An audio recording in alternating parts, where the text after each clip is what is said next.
Hello viewers, কেমন আছেন সবাই?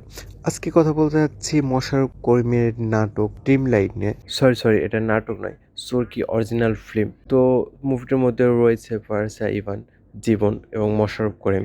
তো ড্রিমলাইট নাটকটি কেমন ছিল এবং স্টোরি কি সবকিছু জানতে পারবেন আজকে এই ভিডিওতে। তো মোশাররফ করিম এই ড্রিমলাইট নাটকটির মধ্যে স্ট্যান্ডার্ড কমেডিয়ান, তবে তার হাসি খুশি সংসার জীবন রয়েছে। কিন্তু তার এই স্বপ্ন মানে স্ট্যান্ডার্ড কমেডিয়ান করতে করতে সে তার সুখের সংসার ভেঙে দিচ্ছে আস্তে আস্তে।